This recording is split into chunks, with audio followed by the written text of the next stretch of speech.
জলকে কিচেন থেকে আবার সবাইকে স্বাগত। আজকে আমি কড়াইশুঁটির ভাজিয়া বানাবো, মানে পকোড়া। কেমন?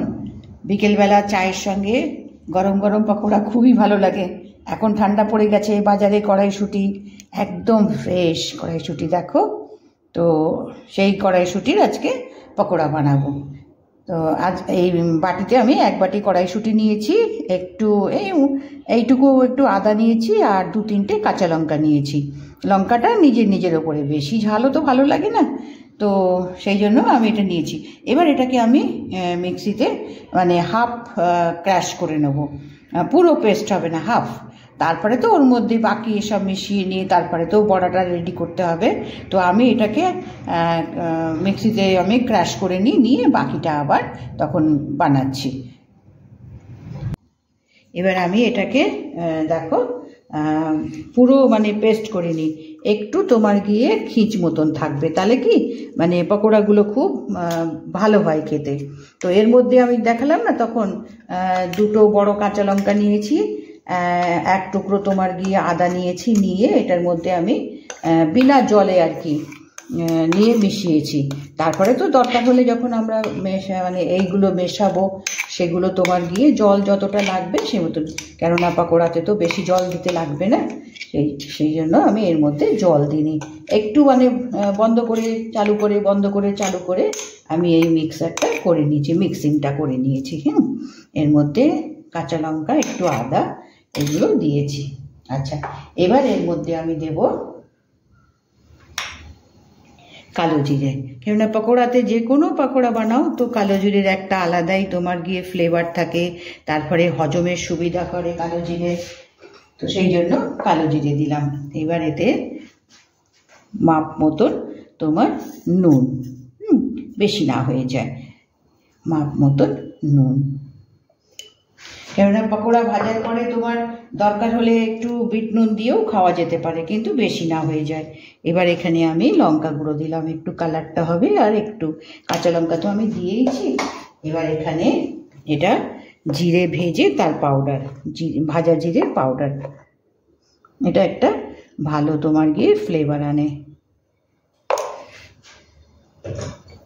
এটা গরম মশলা পাউডার, 1 চামচ গরম মশলা পাউডার, আর এটা হচ্ছে আমচুর পাউডার। কেননা এই পকোড়ার মধ্যে একটু মানে টক ভাব আনার জন্য এখানে 2 চামচ দইও, টক দইও দেওয়া যেতে পারে, বা আধখানা লেবুর রসও দেওয়া যেতে পারে। তো আমার কাছে আমচুর পাউডারটা আছে, সেই জন্য আমি এই আমচুর পাউডারটা এখানে দিলাম।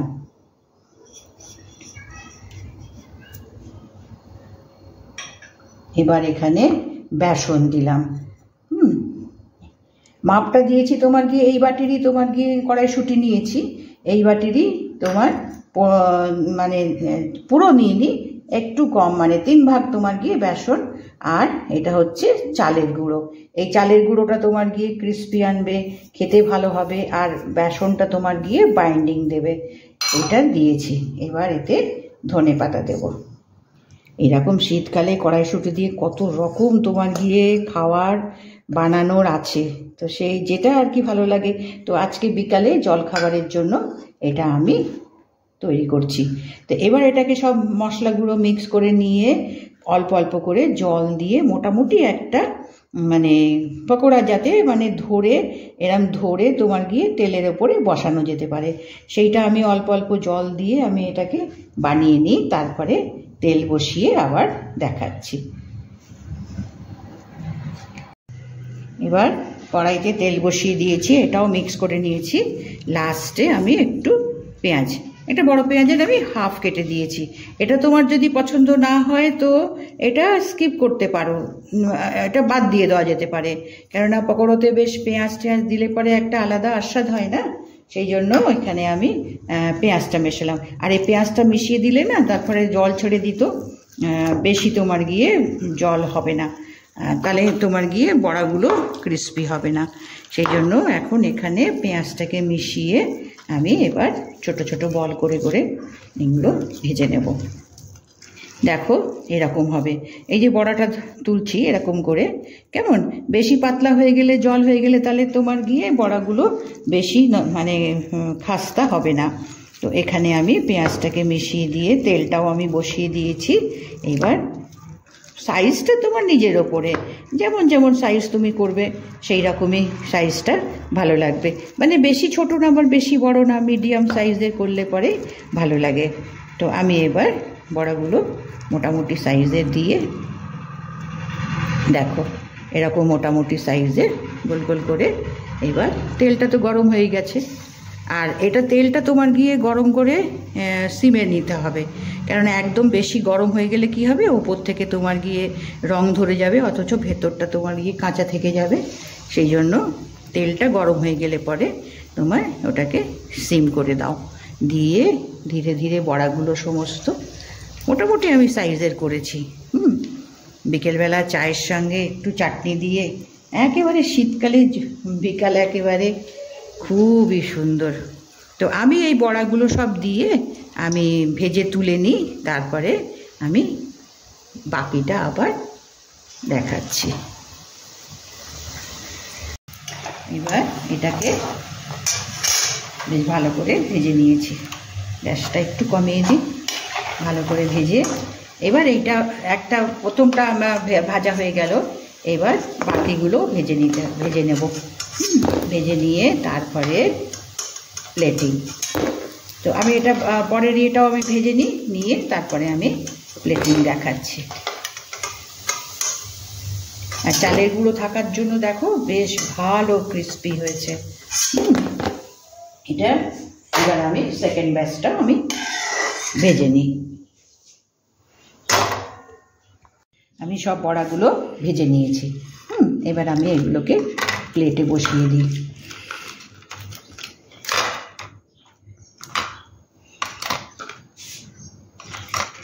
ভাজিয়া যখন যেভাবেই খাও না কেন সবসময়ই মানে সবাই খুবই পছন্দ। আর তারপরে তো বিকালে বলো বা তোমার এখন তো ঠান্ডার সময়, ঠান্ডাতে তোমার সবাইয়েরই ভালো লাগে ঘরে বসে পকোড়া খাওয়ার জন্য। তো আর এখন তো তোমার গিয়ে গ্রিন মটর দিয়ে তো এখন নানান রকম খাবার মানে বানানো যায়।